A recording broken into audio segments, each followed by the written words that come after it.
Assalamualaikum warahmatullahi wabarakatuh. Teman-teman, kembali ke kanal Pade Sambal ya.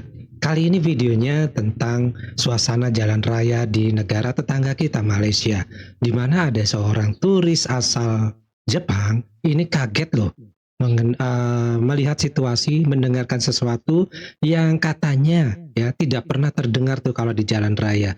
Tapi sebelumnya kita saksikan dulu video tentang kendaraan yang cukup unik di negara tetangga kita ini.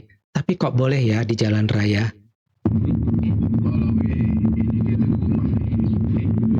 Hmm,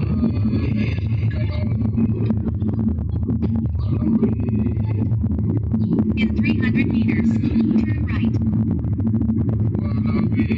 menyala bang, voice. Sen kiri, satu body.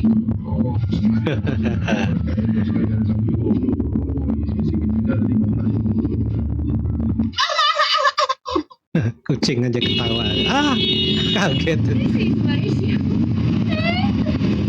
Wah, wah, wah, wah, wah, wah, wah. Welcome to Malaysia.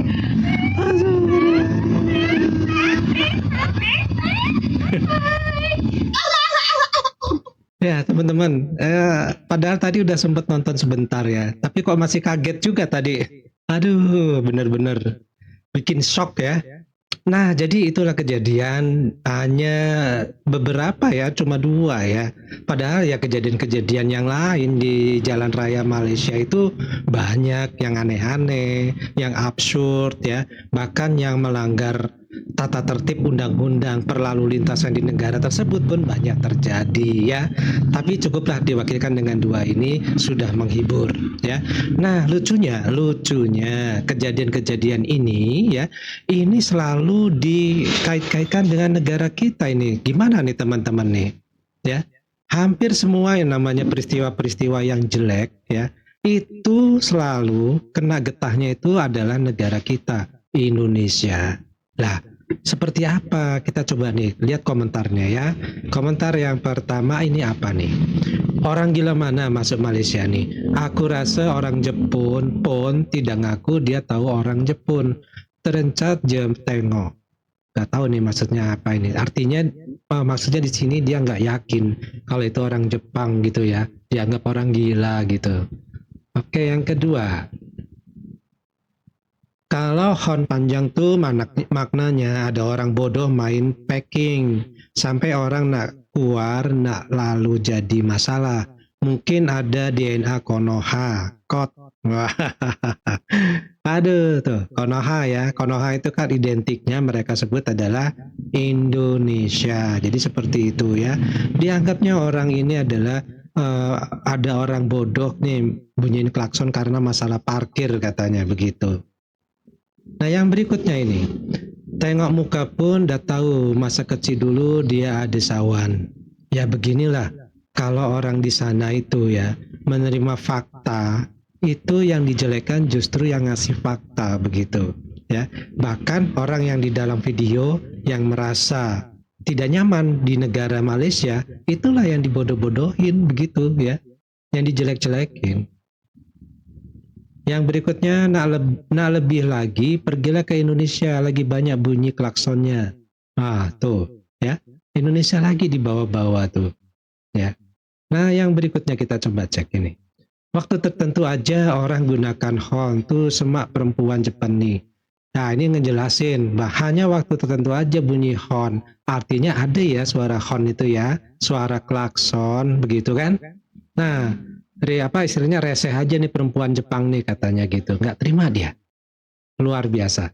Yang berikutnya, bila pergi negara orang, kita kena terimalah keadaan negara orang. Kalau tidak terima, jangan jalan-jalan, dokter tempat sendiri. Hahaha. Ya iyalah, kalau pergi ke negara orang, kita juga harus mematuhi dan juga menghormati apa yang ada di negara orang. Tapi ketika apa yang ada di negara tersebut tidak sesuai dengan ekspektasi, yang koar-koarnya, yang promonya bebas dari suara klakson kendaraan, nyatanya nyampe di sana malah dikagetkan dengan suara klakson yang begitu keras. Ya siapa yang nggak kaget? Namanya kaget kan spontan. Masa kagetnya dibuat-buat? Nanti masalah lagi kalau kagetnya dibuat-buat. Ya. Nah yang berikutnya, ini apa nih? Habislah kita, semakin hari semakin ramai orang negara luar hina negara kita. Nah, rupanya ada yang sadar nih ya, kalau ternyata negaranya di tahun 2025 ini banyak sekali ya diketawain oleh negara luar. Harusnya ini adalah menjadi suatu introspeksi diri ya, apa yang harus dilakukan supaya jangan diketawain lagi, begitu. Jadi jangan menghina ya, orang yang mengkritik, orang yang mentertawakan. Berpikir aja lagi begitu, kenapa sampai seperti itu. Nah, jadi ini hanya sebagian aja komentarnya ya Pak ditampilkan, karena sebenarnya banyak lagi komentar yang lain ya. Cuma ya karena gadis itu kaget ya, ya bukannya disambut dengan bunga atau senyuman warga lokal, tapi malah disambut dengan klakson ya. Levelnya level tronton sih kalau Pak dilihat itu ya, keras banget emang ya. Katanya sih jalanan Kuala Lumpur itu ramah, kemudian anti klakson dan tertib banget begitu. Itu katanya loh. Soalnya di video TikTok atau di Instagram, Kuala Lumpur itu digambarkan kayak kota surga. Gak ada yang nyerobot lah antrian, lalu lintas ya. Gak ada yang klakson, kemudian semua senyum damai kayak di iklan sabun ya. Gak ada yang nyerobot tempat parkir atau parkir sembarangan. Tapi kalau dilihat ini katanya Zero Klakson City, tapi ternyata Zero Klakson itu mitos yang kalah sama kenyataannya. Itu bukan klakson, ini kayak pertunjukan orkestra mendadak atau darurat. Lalu yang bikin turis itu makin bingung, dia lihat ada mobil belakangnya itu ya, kayak pesta lampu disco, overlamp sign-nya, nyala semua bang. Apa itu boleh di negara tersebut ya?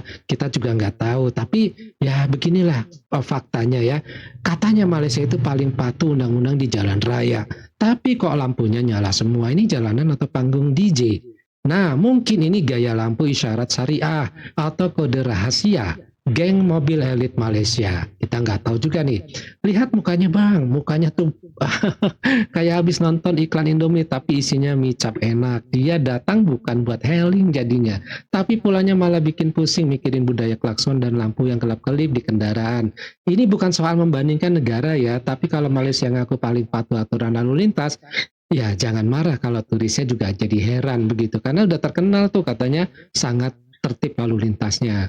Makanya bang, jangan cuma jago branding di medsos ya, realita di jalanan juga penting buat dijaga. Biar turis gak trauma pas mau nyebrang ya pas datang.